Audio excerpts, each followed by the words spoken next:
Olá pessoal, mais um vídeo para falar sobre o Covid-19.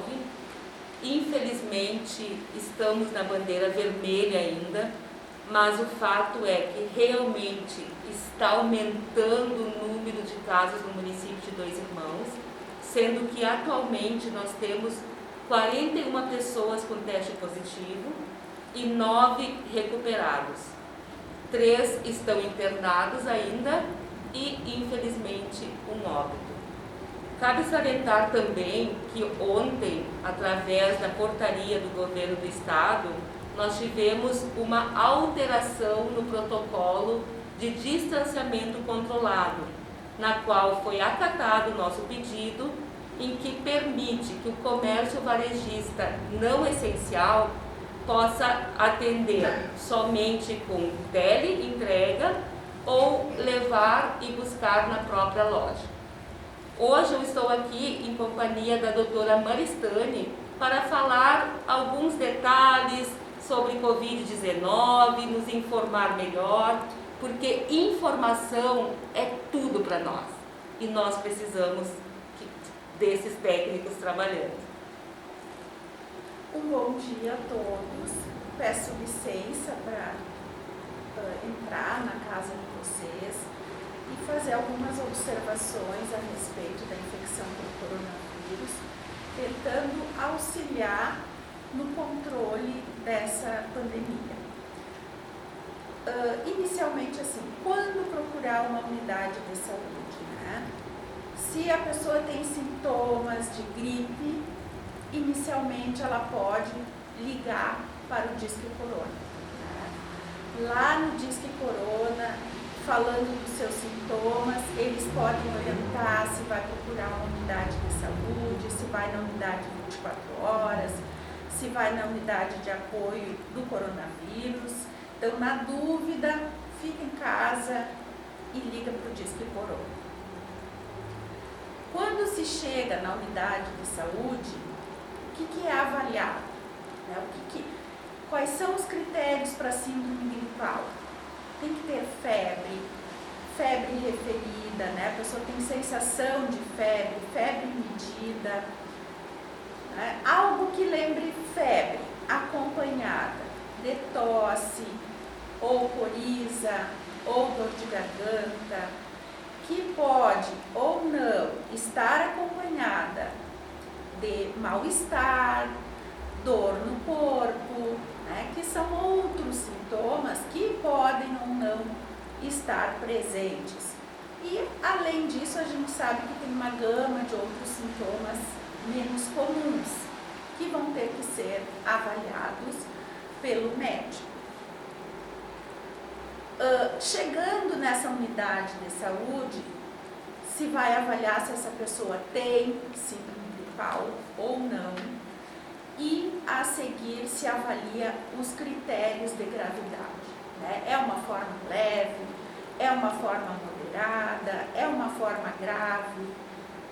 Geralmente a gente considera as formas moderadas como sintomas persistentes, febre persistente, dificuldade respiratória, já vai entrar como sintomas mais graves, especialmente aquelas pessoas que vão ter sensação, né, de dificuldade para respirar e que vão ter uma diminuição da saturação do oxigênio. Então essas vão ser consideradas formas mais graves.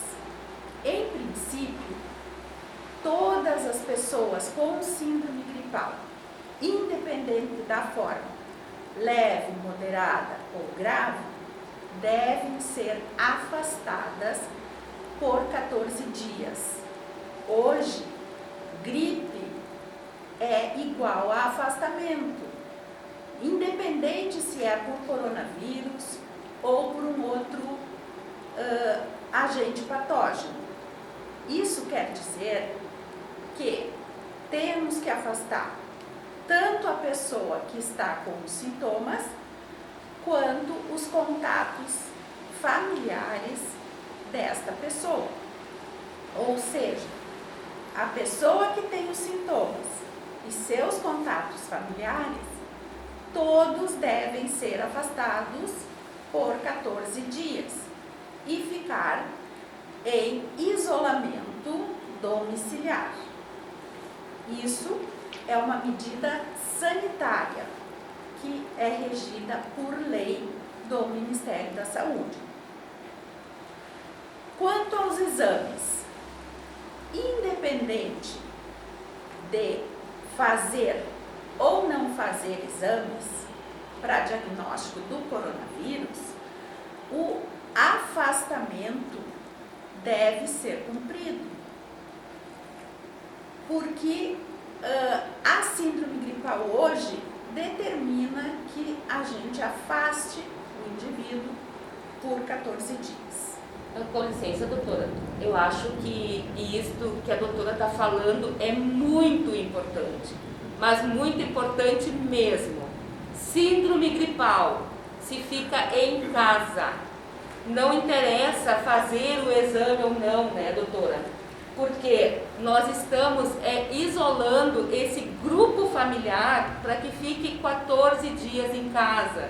E posteriormente a doutora vai explicar os tipos de exames que tem. Que eu acho importante nós sabermos, porque nós não sabemos tudo. Por isso que nós precisamos de profissionais da saúde que venham nos orientar. Mas o importante é nós sabermos síndrome gripais e isolamento em casa, com aquele grupo familiar que nós convivemos. Nem vamos no mercado, não vamos na farmácia, em nenhum lugar. É ficar em casa e pedir ajuda dos outros familiares para levar o provimento dos alimentos até o portão da casa, enfim, todas essas medidas preventivas. Desculpe interromper, doutora. Não, sem problemas. Então, é necessário que se cumpra esta medida sanitária. Vocês vão buscar em qualquer, na internet, no Dr. Google, né, N informações. Existem várias informações a respeito do coronavírus.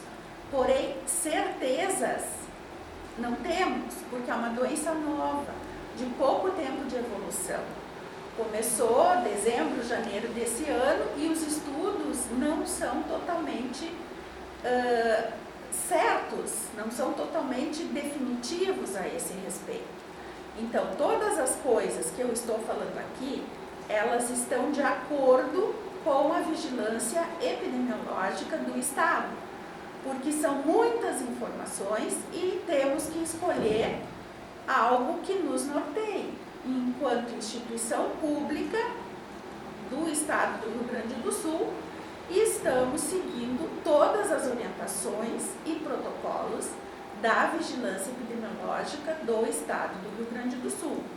Então, pode-se ver várias outras orientações, porém, como eu disse, certezas não temos e temos que seguir o nosso órgão maior. Com relação aos exames, basicamente, são feitos 2 exames para diagnóstico do coronavírus. Um que se chama PCR, que é a pesquisa de material genético do vírus no aparelho respiratório do indivíduo com sintomas. Então, se busca lá material genético do vírus no nariz, na garganta daquele paciente que tem sintomas respiratórios. Quando que vai ter material genético no aparelho respiratório? Do 3º ao 5º dia dos sintomas. Então, precisa ter a presença do vírus para ter carga genética desse vírus presente.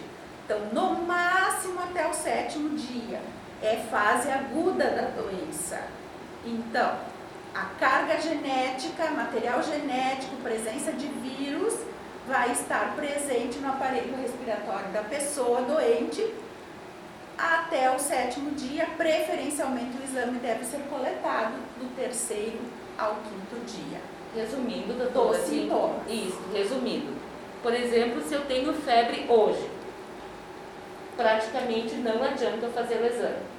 Não, tem que esperar. O ideal é aguardar o terceiro dia dos sintomas. Porque senão, o que acontece? Esse vírus, ele não vai ser detectado ainda no meu organismo, porque ele não está ali presente. A carga genética dele não está ali presente, você pode fazer o exame, ele vai ser negativo, e é um falso negativo porque você pode estar com o vírus presente no aparelho respiratório.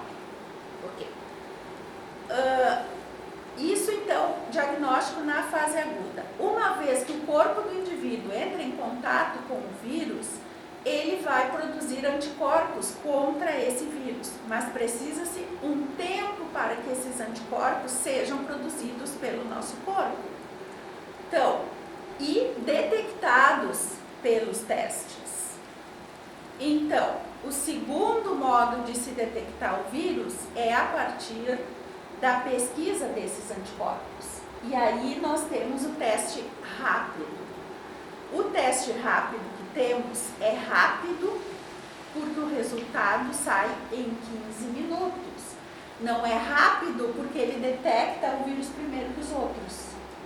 Ele é rápido porque em 15 minutos você tem o resultado picando a ponta do dedo do paciente, tira uma gotinha de sangue e avalia ali com os reagentes, em 15 minutos ele vai te dar positivo ou negativo. Deixa eu ver se eu entendi bem, doutora. Então, o PCR, que é aquele que se usa um cotonete, tipo, isso mesmo, que se coloca no nariz. No nariz, isso. É a partir do terceiro dia, indicado até o sétimo dia. Isso, preferencialmente do terceiro ao quinto, no máximo ao sétimo dia.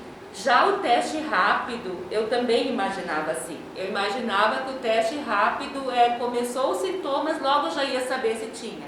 Não, o teste rápido é necessário 10 dias de evolução para daí fazer o teste rápido. Que é o tempo que o nosso corpo necessita para produzir os anticorpos, que eles vão começar a ser produzidos lá pelo 5º ao 7º dia, e vão ser detectáveis no teste a partir do 10º dia. É mais ou menos aqueles soldadinhos que a gente exatamente. Estudava na anatomia, né? Isso que é quando o soldadinho vem para combater então, o bichinho. O inimigo, que é o Covid-19. Exatamente. É mais ou menos isso. Exatamente isso. Então não adianta fazer o teste fora desses períodos, porque a gente não vai ter o resultado confiável e esperado para aquilo que a gente precisa. Quem está em isolamento, contato familiar, se tiver sintomas, deve procurar atendimento. A necessidade de fazer o teste, só porque é um contato familiar, não há necessidade, porque vai ter que cumprir o isolamento dos 14 dias. Então, não existe uma obrigatoriedade de realizar o teste, porque esse isolamento vai ter que ser de 14 dias. Outra questão que confunde muito as pessoas é a questão do uso do teste rápido para pesquisa de imunidade. Então, inicialmente se fez teste rápido em rebanho, né? Amostragem, pesquisa de imunidade de rebanho. Inclusive, nosso estado traçou todas essas medidas, né, de contenção da doença baseado em imunidade de rebanho. Então, é diferente de diagnóstico da doença. Você vai lá e pega uma população, testa essa população, independente de ter sintomas ou não, para saber quanto dela vai ser positiva que tem imunidade para a doença, independente dos sintomas. Isso é uma coisa diferente do que fazer diagnóstico de alguma coisa, né? Então, tu vai testar aleatoriamente. Então, isso é um estudo que se faz, não é pesquisa de doença. Mas acho que o que mais nos angustia, gente, é que, por isso que a doutora falou em relação aos exames, é que, infelizmente, nós não temos vacinas e nem um tratamento que realmente diga, olha, é esse remédio que vai curar. Até me corrija, doutora, não tem ainda. Não Nós existe. temos alguns medicamentos que foram testados, enfim, mas não é como quando surgiu o H1N1, por exemplo, que logo tinha Tamiflu, eu lembro, né? Sim. Hoje a gente não tem vacina para o coronavírus e os tratamentos, eles não estão cientificamente confirmados que eles combatam o vírus. Porque os estudos, eles não têm uma consistência para dizer que este ou aquele tratamento é melhor. Então, o que se tem hoje são orientações de que o médico possa fazer a avaliação do seu paciente e decidir se vai tratá-lo e como vai tratá-lo mediante termo de consentimento informado. Essas são as orientações que a gente tem do Conselho Federal de Medicina, Sindicato Médico do Rio Grande do Sul e do próprio, então, da própria entidade que a gente está se baseando, que é a Vigilância Epidemiológica do nosso estado, que faz essa mesma orientação. Não existe um protocolo com estudos densos e confiáveis para se dizer isto ou aquilo é melhor. O médico deve fazer a avaliação do paciente e definir junto com o paciente o que é melhor naquele momento e fazer um termo de consentimento informado com o paciente, porque é tudo sem embasamento científico denso. Então, doutora, muito obrigada sim, por estar aqui. Acredito que tenha feito uma ótima explanação e se caso tiverem dúvidas, perguntem aqui que nós vamos respondendo gradativamente as perguntas, porque as dúvidas que vocês têm muitas vezes são as nossas, porque realmente, como eu digo, a pandemia, ela nos está trazendo muitas lições, muitos aprendizados e nós estamos juntos, mas eu vou reforçar, gente, a melhor coisa é a prevenção. Usem máscaras, procurem ficar em casa, saia somente quando necessário. Uso de álcool gel, mas principalmente lavar as mãos com frequência. Ao ter sintomas gripais, não saiam de casa. Ao fazer o exame, por exemplo, PCR, enfim, você já está em isolamento. Não é necessário alguém te obrigar a ficar em casa. Vamos evitar aglomerações. Isto é nós termos consciência e valorizar a nossa vida.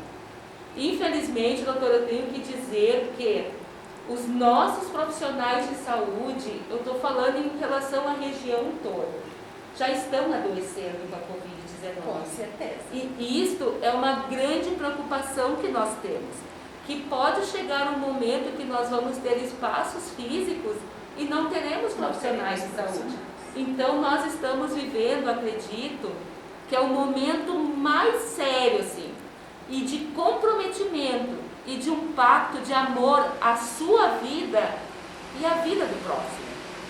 Continuamos nos cuidando, vamos continuar tendo todos os protocolos que os médicos nos falam, que os profissionais de saúde nos falam, os cientistas, enfim. Muito obrigada pela atenção de todos e dizendo sempre que juntos nós somos muito fortes. Muito obrigada e um beijo no coração de todos.